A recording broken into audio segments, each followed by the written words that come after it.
So what is splitty? Being splitty? Wee!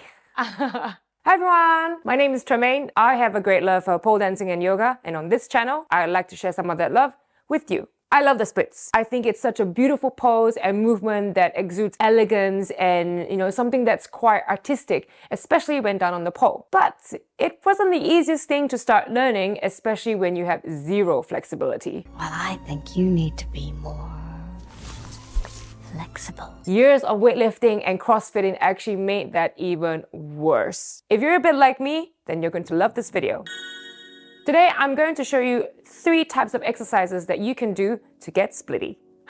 Being splitty comes from being flexible, and being flexible actually comes from 2 main parts of your body. The first one is your hips, and the second one is your hamstrings. And before we begin today, you need a few things around you to help you in these exercises. The first thing is a yoga mat. You want to get something that's quite thick because you're going to be in your knees a little bit. And if you're like me, you have some knee problems, then you might even want to get an additional little cushion. Be on a floor that's hard and flat, and if possible, a little bit slidey, like, where you can kind of slide your foot along it, and then put on some socks. Next, you're gonna need 2 yoga blocks. If you don't have these at home, you can use any type of blocks. They're really used to hold your body up later, so make sure they're quite strong and they're quite a little bit grippy. Last but not least, I always have a bottle of water next to me because hydration is important. So the first exercise we're gonna do today is from the low lunge. Now you're gonna think the low lunge is quite straightforward, it's simple, and you've probably done it 1,000 times, especially in physical education classes. But I'm gonna show you 2 little things you can do with it to really help open your hips and strengthen your hamstrings. So in the low lunge, you're gonna have one leg out, so it's gonna be my right leg, and then the other knee on the ground. Your toe is going to be on the floor to help support you as well. Now, normally you'd be on your low lunge and this is how you're going to sit. You're going to sink into your hips and you're sitting like this. And you're going, well, how is this going to be stretching any of those muscles?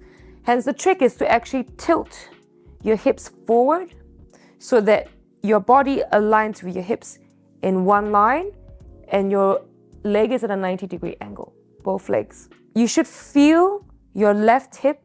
If your right leg's in front, you should feel your left hip stretching so that you're pushing this forward, and you're gonna hold this position for a few counts. So that when you release, the natural arteries of your spine should come back.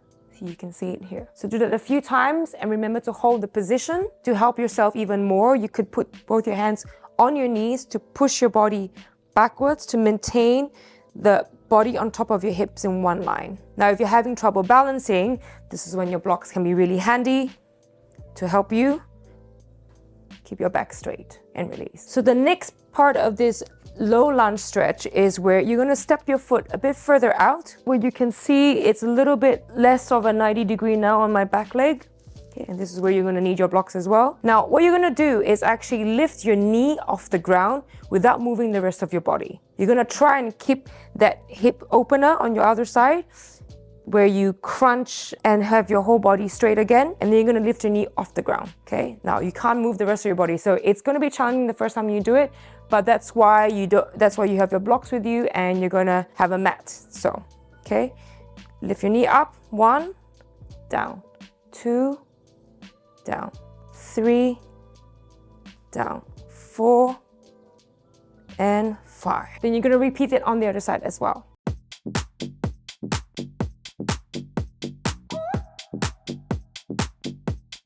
Those were the low lunge stretches. Now let's move on to the second exercise. So since I'm already on this side, I'll start on this side.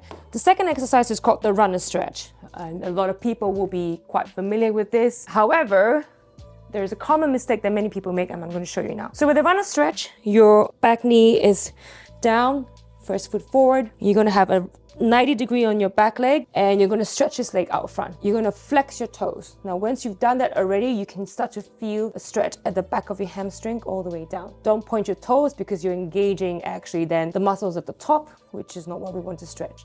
So flex your toes. So the number 1 mistake that I mentioned is people actually round their backs to try and touch their nose to the knee. But for this particular stretch to help you get splitty, you want to actually flatten your back and want to move your torso, your stomach, towards your thighs, like this. And looking ahead, not looking down, because once you look down, you have the tendency to then roll your back. Okay, so you're gonna look ahead. Now, when you first start out, if you're not so flexible, this might be a challenge, and this is also where you can use your blocks to help you. Most importantly, flex your foot, straight leg, feeling the stretch at the back here, flat back, moving your torso to your thighs, not your nose to the knee. And as you get more comfortable, you can lower the blocks, stretch out, or even put your hands on the floor. If you're not very flexible, it's the first time you do it, remember, make sure no sharp pains, just a nice stretching sensation. And obviously, if you're super flexible, you can put your head down to the shin. So give this a go and hold your stretch for a couple of counts. You can also stretch on the outside of the leg and then to the inside. I would advise to hold the stretch for at least 5 counts before you release. And then let's do it on the other side as well. So do it a couple of times to really feel that stretch behind here. Make sure no pain and no sharp sensations, right? Just good stretching sensations. And the last exercise we're gonna do has to do with sliding your foot on the floor. Now, this can be quite tricky and you need to really balance. I'm gonna remove my mat a little bit because I don't have enough space. So the goal is to slide your foot along the floor to get yourself to almost move into a split. And again, if it's the first time doing this, you're gonna use your blocks to help support you, okay? Now, if you're just starting out as well, this is not where you should be going to a split. This is how you're gonna get there with practice. Like in your runner stretch, 90 degree here, this foot outstretched, you're gonna now point your toes instead and slide forwards and back, forwards and back, getting used to that sensation of getting into a split. Now, how that movement is generated is through my hamstrings and my hips. So that's where the strength is coming from pulling the legs backwards and forwards. Now, if you're quite seasoned and you're quite used to this exercise, eventually you should be able to do it without your blocks. But at the start, please use your blocks to be safe, because if you slip, it's not gonna be a very nice sensation. So the goal is to really get your body used into going into that position and train your hamstrings and your hips to be stronger. So do that a couple of times, maybe try it without.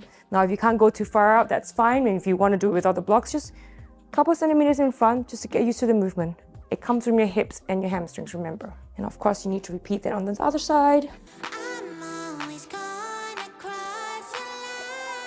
And eventually, what you want to get to is slowly moving into the split, flattening your foot there.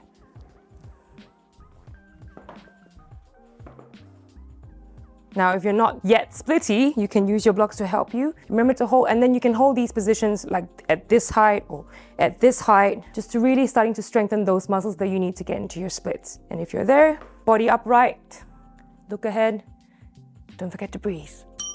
Give those stretches a go, and remember, practice makes progress. If you like to put some of these to use on the pole, check out this video here, where I'll show you 3 basic splits you can do immediately. Thank you for spending some of your time and energy with me today. I'll see you in the next video. Subscribe!